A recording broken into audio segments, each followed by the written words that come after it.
मैंने कहा नेता सदन ये बताएं शूद्र क्या है, और यही शूद्र अगर ढाल न बने आपके तो आप सत्ता में कभी नहीं आ सकते, कभी नहीं आ सकते।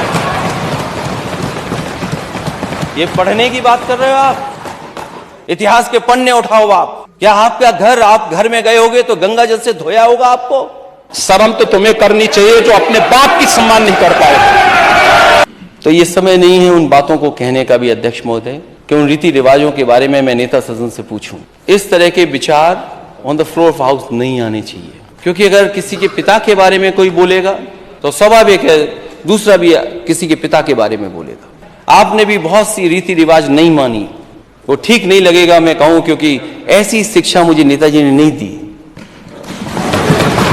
जो आरोप लगा कि 2011 में 46 में 56, मैं चाहूंगा कि नेता सदन और सरकार इस सूची को जारी करे और बिना जाति जनगणना के अध्यक्ष महोदय सबका साथ सबका विकास संभव नहीं है। और जो इक्वलिटी की बात है, इक्वलिटी की बात है, जिस पैरामीटर में आप नीति आयोग भी कह रहा है कि आप नीचे जा रहे हैं, अगर जेंडर इक्वलिटी और इक्वलिटी समाज में तभी संभव है जब जाति की गिनती हो जाए और उनको भी बराबर का हक और सम्मान मिल जाए। यही बाबा साहब भीमराव अम्बेडकर जी का सपना था।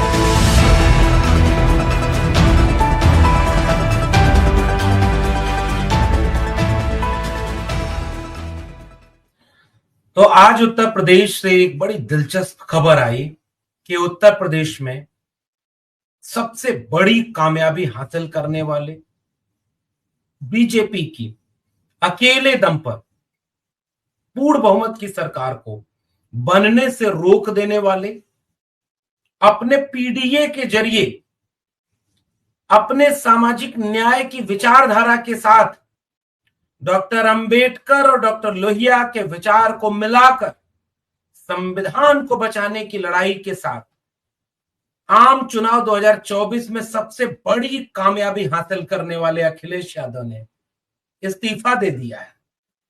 किस चीज से? विधायक के पद से। आपको याद होगा कि वह अखिलेश यादव 2022 के चुनाव में इटावा के करहल से विधायक चुने गए थे, और करहल से विधायक चुनने के बाद 22 के चुनाव में जब सरकार नहीं बन पाई तो अखिलेश यादव नेता प्रतिपक्ष के रूप में, नेता विरोधी दल सदन में अपनी लंबी भूमिका निभाते हैं, तकरीबन 2 साल की। और करहल से विधायक होकर के अखिलेश यादव सदन में योगी आदित्यनाथ के सामने खड़े होकर अपने तंज से, अपने व्यंग से, अपने हास्य से, अपने विट से, अपने ह्यूमर से और अपने तेवर से पूरे विपक्ष में, अपनी पार्टी समेत पूरे विपक्ष में एक आत्मविश्वास, एक उत्साह का संचार करते हुए 2 साल तक नेता प्रतिपक्ष रहते हैं। 2024 का चुनाव आता है और अखिलेश यादव कन्नौज से लोकसभा का चुनाव लड़ते हैं। लगभग 1.5-2 लाख वोट से चुनाव जीतते हैं और उसके बाद तय करते हैं कि 37 सांसदों को साथ लेकर, यानी 36 को साथ लेकर, एक तो वो खुद है, वो दिल्ली में देश की संसद में बैठेंगे, देश के मुद्दों पर सवाल पूछेंगे, विपक्ष के एक बड़े चेहरा बनेंगे, क्योंकि आज की तारीख में देश की तीसरी सबसे बड़ी पार्टी होने का तमगा आज के अगर किसी के ऊपर लगा है, किसी पार्टी को मिला है, तो वो तमगा मिला है अखिलेश यादव की समाजवादी पार्टी को। तो अखिलेश यादव ने ये तय किया कि वो दिल्ली में बैठकर जनता के मुद्दों को सदन में उठाएंगे। जिन बातों को लेकर वो जनता से जागरूक होने की अपेक्षा किया करते थे कि आपके बच्चों को नौकरी अगर मिलेगी तो वो अग्निवीर जैसी नहीं होनी चाहिए, पूरी और पक्की नौकरी होनी चाहिए, इस बात को सदन में उठाने का सबसे उचित जगह देश की लोकसभाओं की। अखिलेश यादव अगर चुनाव में जनता के बीच जाकर कहते थे कि पेपर लीक नहीं होना चाहिए, यूरिया की खाद कम करके दाम बढ़ाना ठीक नहीं है, किसानों का कर्जा दोगुना कर देना ठीक नहीं है, किसानों के ऊपर गोली चलवाना, आंदोलन को कुचलना, दबाना, मुकदमे कर देना उचित नहीं है। जातिवार जनगणना इस देश की मांग है, जरूरी है। इस देश में एससी, एसटी, ओबीसी यानी पीडीए को उसका हक, हिस्सा मिले, बिना इसके इस देश का लोकतंत्र पूरा नहीं होगा। इस देश के नौजवानों को 30 लाख नौकरी जो खाली पड़े पद हैं उनको तत्काल भरा जाए, महिलाओं को सुरक्षा और अधिकार मिले, आर्थिक संपन्नता और कौशल की कुशलता मिले, महंगाई कम हो, जीवन में खुशहाली हो और आपस में लड़ाने की बजाय मोहब्बत और प्यार का भारत हो। इन मुद्दों को लेकर के अखिलेश यादव सदन में खड़े होकर के अब नेताओं की तरफ से, विपक्षी दल की तरफ से एक मजबूत और बुलंद आवाज बनेंगे। और यह निर्णय लेते हुए उन्होंने उत्तर प्रदेश के सदन से, उत्तर प्रदेश के तमाम चीजों से उन्होंने इस्तीफा दिया है।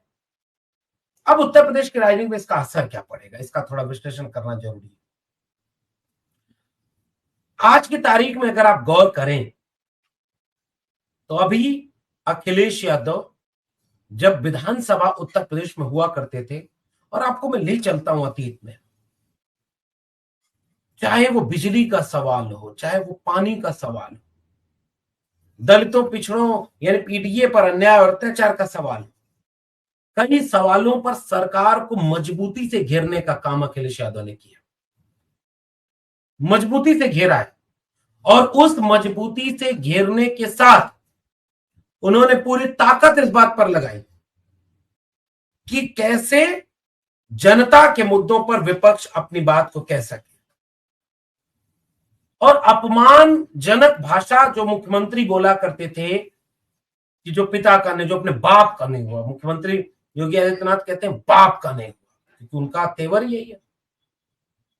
और जिसका जवाब अखिलेश यादव देते हुए कहते हैं कि जब बात बाप पर आ जाए तो याद रखना चाहिए कि बहुत सारे संस्कार आपने भी नहीं निभाए, हमें अच्छा नहीं लगेगा कि हम आपके बाप पर कुछ कहें, और ये संस्कार हमें नेताजी ने नहीं दिया।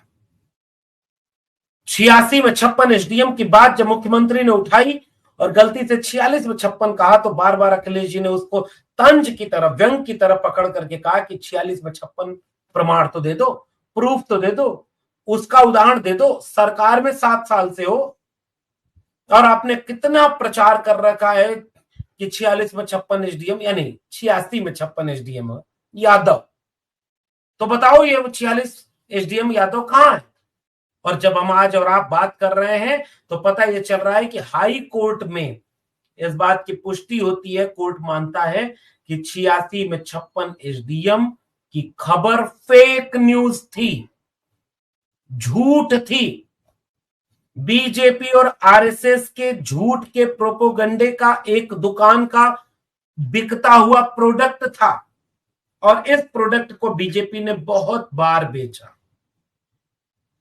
उत्तर प्रदेश की तमाम उन जातियों को अखिलेश यादव जी ने जोड़ा, मुलायम सिंह यादव जी ने जोड़ा, मनोहर कांशी राम ने जोड़ा, आदरणीय बहन जी ने जोड़ा, जिनको तोड़ने का काम बीजेपी ने झूठ बोलकर किया।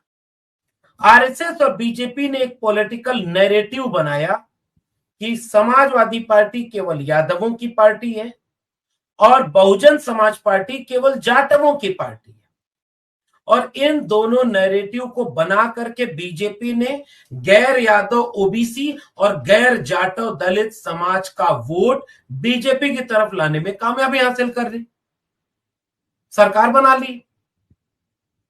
और सरकार बनाने के बाद इस गैर यादव और गैर जाटव दलित पिछड़ों को क्या मिला? 69,000 शिक्षक भर्ती घोटाला मिला। उस घोटाले के लिए आंदोलन करने वाले विद्यार्थियों, नौजवानों और शिक्षकों को लाठी मारी, जेल का ताला मिला, मुकदमे मिले। उसमें हर समाज के लोग। उन दलितों पिछड़ों को क्या मिला जो बीजेपी की तरफ गए?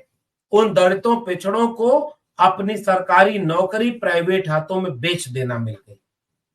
उन दलितों पिछड़ों को अपने हक और अधिकार छीन लेना मिल गई। उन तमाम लोगों को क्या मिला, ये बीजेपी नहीं बता पाई। इसलिए जब अखिलेश यादव ने पीडीए किया तो वो तमाम लोग वापस बीजेपी को हराते हैं। 37 सांसद एक बार में, समाजवादी पार्टी के इतिहास में पहली बार ऐसा हुआ जो 37 विधायक जीतते हैं, और वो भी उस राज्य में जीतते हैं जिसमें नरेंद्र मोदी खुद चुनाव लड़ रहे हो। यूपी, बनारस में नरेंद्र मोदी चुनाव लड़ रहे हैं, लखनऊ में राजनाथ सिंह चुनाव लड़ रहे हैं, अयोध्या बीजेपी का सबसे बड़ा एजेंडा, पॉलिटिकल एजेंडे, मंदिर बनवा दिया, जो राम को लाए हैं वो उनको लाएंगे, ये सब कुछ नैरेटिव चलाया 2 साल से, और बीजेपी हार गई। प्रयागराज में बीजेपी हार गई। ऐसे वक्त में उत्तर प्रदेश के सदन में जो माहौल अखिलेश यादव ने नेता प्रतिपक्ष यानी विरोधी दल रहते हुए बनाया था, उस माहौल की बड़ी भूमिका है। और इसलिए जब वो इस्तीफा देकर के दिल्ली के सदन में जा रहे हैं तो वह नेता विरोधी दल का पद किसे मिलेगा, जिसे भी मिलेगा, क्या वो उस भूमिका को निभा पाएगा, कितनी दूर तक निभा पाएगा जो भूमिका अखिलेश यादव जी ने सदन में निभाई।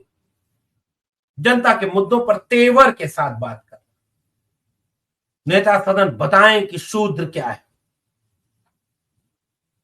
सोने के पत्ते पर भी लिख कर दे दोगे तो मैं नहीं मानने वाला। शूद्र कौन है, नेता सदन उस चौपाई को पढ़कर सुनाए। ये शूद्र अगर ढाल न बने तो आप सरकार में कभी नहीं आ सकते हो। ये अखिलेश यादव के बयानात है, और इन बयानों के साथ अखिलेश यादव पूरे दमखम के साथ, पूरे आत्मविश्वास के साथ, पूरे उत्तर प्रदेश की राजनीति को बदल कर रख देने वाले तेवर के साथ नेता प्रतिपक्ष की भूमिका निभाते हैं। जब वो सदन में जाएंगे, उच्च सदन में यानी लोकसभा में, तो उस भूमिका पर कौन होगा? सूत्रों की तरफ से कई खबरें चल रही थी। क्या अपने चाचा शिवपाल यादव जी को उन्होंने मन बनाया है कि वो नेता प्रतिपक्ष बनाएंगे, या पीडीए के बड़े नेताओं मसलन राम अचल राजभर, इंद्रजीत सरोज, या और इस तरह के कद के नेता जो बड़े ताकत में हैं, उन नेताओं को वहां पर मौका देंगे? यह बात अभी इतिहास के गर्त में है। लेकिन जिसको भी वो विधानसभा में नेता प्रतिपक्ष का मौका मिलेगा, चूंकि वो कद अखिलेश यादव जी का है, चूंकि उस भूमिका को उसके पहले अखिलेश यादव जी निभाते रहे, इसलिए उत्तर प्रदेश की राजनीति में आने वाले वक्त में कुछ बदलाव देखने को मिलेगा। और केवल अखिलेश यादव जी ही लोकसभा में चुनने के बाद विधानसभा से इस्तीफा दे रहे हैं, जिसमें 6 महीने के आसपास चुनाव होगा। केवल एक सीट अखिलेश यादव की मामला नहीं है, वो मामला उसके बाद बनता है। अयोध्या की सीट पर खुद अवधेश पासी, और आपको याद होगा वो वीडियो, जब वहां अयोध्या में रैली करने अखिलेश यादव गए, और रैली करते हुए जब कई पूर्व विधायक बैठे हुए थे, कई पूर्व मंत्री बैठे हुए थे मंच पे, बारी बारी सबका नाम ले रहे थे, और इनका नाम लेने के समय बोले कि और हमारी पार्टी के वरिष्ठ नेता, पूर्व मंत्री, पूर्व विधायक। तब तक वो बोले अरे विधायक, हम अभी वर्तमान में विधायक हैं। तो अपने विट और ह्यूमर का इस्तेमाल करते हुए अखिलेश यादव ने क्या गजब का निभाया कि पूर्व विधायक इसलिए कह रहा हूं क्योंकि सांसद बनने वाले हो। और वही अवधेश प्रसाद पासी अयोध्या में बीजेपी को हरा करके सांसद बन गए। बहुत अरसे तक बीजेपी अयोध्या की हार को पचा नहीं पाई, इसलिए उनकी ट्रोल आर्मी अपमान कर रही है अयोध्या के मतदाताओं का। बीजेपी हार जाती, उन्हें इतना बुरा नहीं लगता। बीजेपी सपा से हार गई, उन्हें इस बात की पीड़ा है, और इससे भी बड़ी पीड़ा उनको इस बात की है कि बीजेपी सपा से एक दलित प्रत्याशी से चुनाव हार गई, और वह हिंदू के नाम पर गालियां दे रहे हैं। ये इस देश की राजनीति का व्याकरण की किताब का एक अध्याय होना चाहिए। तो वो अवधेश पासी भी विधायक थे, अब वो मंत्री सांसद बन गए हैं, तो उनकी सीट पर भी इस्तीफा दिया गया है और वहां फिर चुनाव होंगे। लालजी वर्मा जो अब अंबेडकर नगर के बड़े नेता, पीडीए के बड़े नेता, लालजी वर्मा भी विधायक थे, अब वो फिर से सांसद बन गए, तो विधायक का पद खाली हो रहा है, वहां किसको टिकट मिलेगा? तो अभी उत्तर प्रदेश की राजनीति में आने वाले कुछ दिनों में कुछ बदलाव देखने को मिलेगा। सत्ताधारी दल अक्सर कोशिश करता है कि जब उपचुनाव हो तो वहां के उपचुनावों को पूरी तरह से सत्ताधारी दल जीत ले। विपक्ष की तरफ से समाजवादी पार्टी की कोशिश रहेगी कि जब 34% अकेले दम पर और गठबंधन के साथ लगभग 42-43% वोट शेयर अगर हमें मिला है, हम अब तक के सबसे स्वर्णिम स्टेज पर हैं, हम सबसे ताकतवर भूमिका में हैं, तो क्यों न विधानसभा के उपचुनावों में जीत हासिल करने की रणनीति बनाई जाए। और इस रणनीति को अखिलेश यादव अपने दिमाग में रखे होंगे, इस रणनीति को बनाने के लिए काम कर रहे होंगे, और इस रणनीति को काम करने के लिए उन्होंने बहुत ठोस ढंग से पहल शुरू कर दी है। लेकिन आने वाले दिनों में जो दृश्य, जो विट, जो तेवर अखिलेश यादव का सदन में हुआ करता था कि बात जब खानदान तक पहुंची है तो खानदान बढ़ाने के लिए भी कुछ करना चाहिए। बात अगर अपने गांव की पहचान बता सको, जो अपने गांव की पहचान नहीं बता सकते वो किसी को पहचान नहीं दिला सकते। जिनके गांव की पहचान ही नहीं पता, जिनके गांव के बारे में ही नहीं पता, वो किसी का क्या विकास करेंगे? ह्यूमर, क्या ह्यूमर, कार्टून की किताब पर क्या गजब की तेवर के साथ अखिलेश यादव बोलते हैं कि तुम्हारा मैं इतना बड़ा दिल रखता हूं मुख्यमंत्री जी, आपका दिल इतना छोटा है कि किसी ने आपके ऊपर गाना बना दिया तो आपके ऊपर मुकदमा उसके ऊपर कर रहे हो। हम मुख्यमंत्री थे, राजनीति में जो लोग हैं उनके ऊपर कई तरह के कार्टून बनते हैं, विरोध होते हैं, सवाल पूछे जाते हैं। हमारे ऊपर भी एक कार्टूनों किताब बनी तो हमने खुद ही उसका विमोचन किया। कोई हंसने लगा तो अखिलेश यादव ने कहा, तुम जो कार्टून समझ रहे हो वो नहीं है, और तुम भूल मत जाना, तुम्हारे ऊपर कभी कार्टून नहीं बनेगा, क्योंकि कार्टून के ऊपर कार्टून कैसे बनेगा।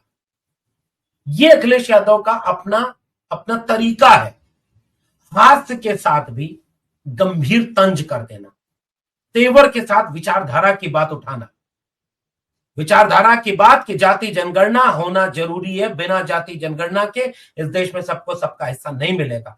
अब ये जो विधानसभा की गूंज थी वो देश की संसद में सुनाई देगी जब पीडीए के सवाल पर अखिलेश यादव बोलेंगे। तो उत्तर प्रदेश की राजनीति में वो एक दूसरा बदलाव आने जा रहा है। उसका क्या असर आने वाले चुनाव पर पड़ेगा ये आने वाले वक्त में तय होगा। लेकिन उत्तर प्रदेश में अपनी विधानसभा से इस्तीफा देकर के अखिलेश यादव अब सदन पहुंच रहे हैं अपने 36 सांसदों के साथ। इसलिए दिल्ली के सदन में अब आने वाले कुछ वक्त बहुत दिलचस्प होंगे। आपका क्या मानना है नीचे कमेंट बॉक्स में जरूर बताइएगा। फिर मिलेंगे, तब तक के लिए हमारे चैनल के साथ जुड़ने के लिए सब्सक्राइब करें और बेल नोटिफिकेशन दबाना ना भूलें।